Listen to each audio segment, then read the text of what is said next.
दिलो नजर पे तेरे बाद क्या नहीं गुजरा, तुझे गुमा के कोई हादसा नहीं गुजरा। वहां वहां भी मुझे ले गया है शौक सफर, कभी जहां से कोई काफिला नहीं गुजरा। अगरचे तू भी नहीं अब दिलों की दुनिया में, मगर यहां कोई तेरे सिवा नहीं गुजरा। नाज़रीन, मैं हूं यासिर रशीद और आप मेरा व्लॉग देख रहे हैं। नाज़रीन, आज एक अहद तमाम हुआ। पाकिस्तान एक कदम आगे बढ़ चुका है। कुछ नई उम्मीदें, कुछ नई सोचें, कहीं नया शऊर उजागर होने की उम्मीद है। एक ऐसे अहद का खात्मा हुआ जिसको एक तरफ तरक्की, खुशहाली और हिफाजत के जुमरे में देखा गया, जबकि इसकी दूसरी तरफ मंजरनामा कुछ और है।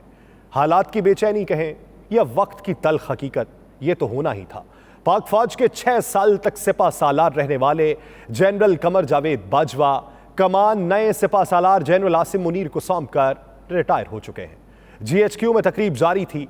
मलाका छड़ी जनरल बाजवा के हाथ में थी। नए सिपा सालार अभी कमान लेने को तैयार थे। सलामी पेश की जा रही थी। मेहमान तब्दीली कमान का मंजर देखने को बेताब थे। करोड़ों पाकिस्तानी टेलीविजन की स्क्रीन पर मनाजिर देखने में महव थे और दुनिया भर की एस्टैब्लिशमेंट ने भी नजरें जमा रखी थी। वहीं दुनिया के बड़े बड़े सोशल मीडिया प्लेटफॉर्म्स पर लाखों करोड़ों लोग बैठ चुके थे और एक नया महाज खुलने को तैयार था। छड़ी का थमाया जाना था कि हालात ने करवट ली और हम शाहिद हैं कि महाज खुला और सोशल मीडिया पर लफ्जी जंग के दौर का आगाज हो गया। बड़े बड़े ट्रेंड सेट होने लगे। मुल्क की मकबूल जमात के लीडर असद उमर ने ट्वीट किया कि इस मुल्क में सियासी अदम इस्तेहकाम, मईशत की तबाही और अवाम और फौज के दरमियान खलीज पैदा करने के जिम्मेदार जाने वाले सिपा सालार जनरल कमर जावेद बाजवा हैं। और फिर हर तरफ तूफान दिखाई देने लगा।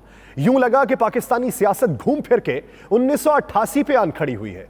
तब भी सूबाई हुकूमतें विफाक के खिलाफ खड़ी थीं और ज़ियाउल हक के बाद फौज अपनी सियासत से आलूदा दामन को साफ करने की कोशिश कर रही थी।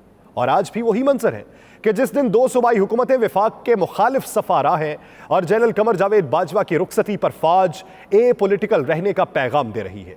एक तरफ 2 सूबाई हुकूमतें पंजाब और खैबर पख्तूनख्वा हुकूमतों से निकल जाने का पैगाम दे चुकी हैं, तो दूसरी तरफ विफाकी हुकूमत जो है वो तहरीक अदम एतमाद लाने का इशारा दे रही है। और अगर तहरीक अदम एतमाद में ताखीर हुई तो गवर्नर राज लगाने की धमकी जा रही है। फौज का अभी जो बयानिया है, इसको 1988 में भी कहा जा रहा था कि अमली जामा पहनाया जाएगा। उस वक्त भी यही पैगाम दिया गया था, लेकिन 2 साल बाद ही बेनजीर भुट्टो की हुकूमत को घर भेज दिया गया और आज फिर वही मंजर दोहराए जाने के खदशात किसी को लाहक हैं और कोई मुस्बत तब्दीली की आस लगाए बैठा है।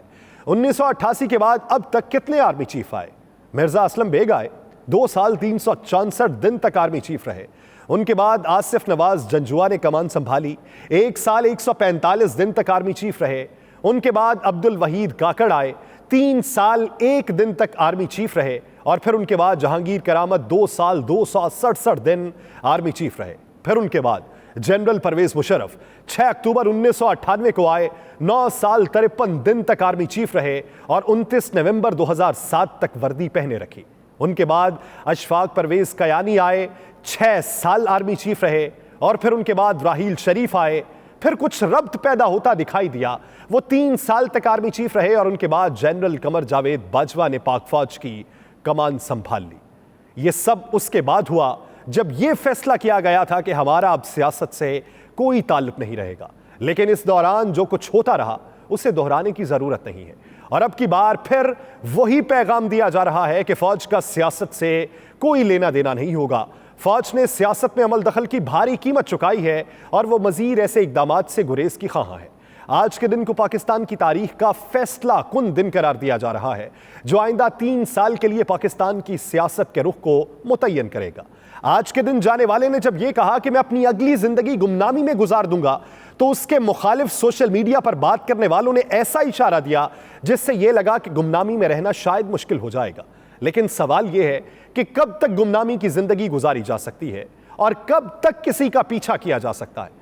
हम वो लोग हैं जो लम्हों में जज्बाती होते हैं और हम ही वो लोग हैं जो सालों तक गधों की तरह सर झुकाए कामों में जुटे रहते हैं और उन्हें किसी से कोई गर्ज नहीं होती। आज के दिन अगर कोई मौजूदा तबाहशुदा हालात का जिम्मेदार बाजवा साहब को करार दे रहा है, तो माजी करीब में बहुत से लोग उन्हें ही मईशत की बहाली और तरक्की का जामन करार दिया करते थे। क्या सबने सबक सीख लिया है? उन्होंने भी जिन्होंने अपनी सियासत के लिए किसी को मसीहा बनाया, उन्होंने भी जिन्होंने मुल्क की सियासत की तबाही का जिम्मेदार ठहराया, और उन्होंने भी जिन्होंने गैर सियासी होने की बजाय सियासी अमल दखल करने को अपना मिशन बनाया, क्या इस तब्दीली के बाद तमाम समझदार हो चुके हैं या समझदार साबित करने की कोशिश कर रहे हैं?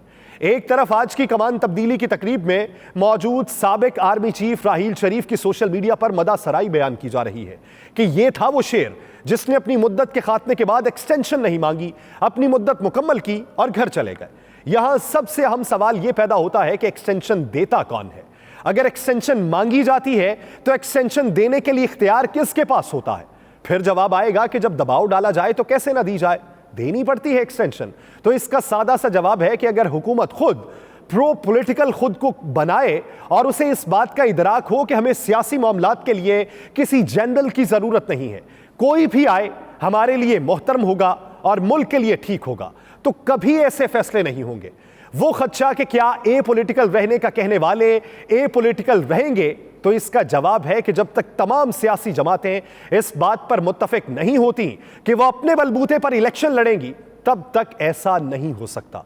जब तक तमाम जमातें तहरीक अदम एतमाद में, जब तमाम जमातें इल्हाक करने और इत्तेहाद से बाहर निकलने, जब तमाम सियासी जमातें मुखालिफ का मुकाबला करने और तमाम सियासी जमातें सेनेटर्स का इंतखाब करने के लिए किसी तीसरी कुव्वत की बजाय अपनी सियासी कुव्वत पर यकीन रखने लग जाएंगी, इन हालात में और मुदाखलतों की जिम्मेदारी किसी एक इदारे पर नहीं डाली जा सकती।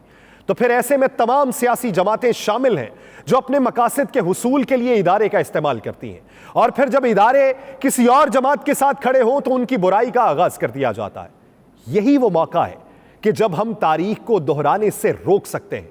यही वो मौका है कि जब हमें मिन हैसुल कौम किरदार अदा करना होगा।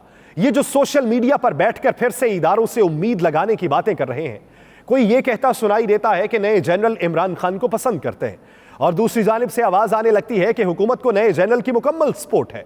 खुदा के लिए खुद को बदलिए, नजरियात को बदलिए, हालात को बदलिए और सबको बदलने का मौका दीजिए। बसूरत दीगर ये हालात हमें बदल के रख देंगे और फिर शायद हमें बदलने का मौका तक मुयस्सर ना हो। पाकिस्तान के मुआशी हालात उस नहज तक पहुंच चुके हैं कि हम श्रीलंका वाली सूरत हाल इख्तियार करने के दर पे मौजूद हैं। हमें उस नहज से वापस किस तरीके से आना है, ये नित नई बातों को लगाम देने की जरूरत है। माजी को दोहराने की बजाय माजी से सबक सीखने की जरूरत है, आगे बढ़ने की जरूरत है। किसी दूसरे पे उम्मीद लगा के खुद को कमजोर करने या खुद को मजबूत साबित करने पे किसी दूसरे को कमजोर करने की सियासत को तर्क करना होगा।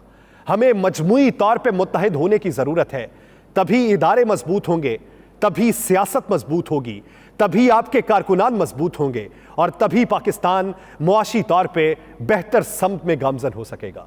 बसूरत दीगर हालात के हवाले से पेशीन गोई मैं पहले ही कर चुका हूं। मुझे दीजिए इजाजत, अल्लाह ने के बाद।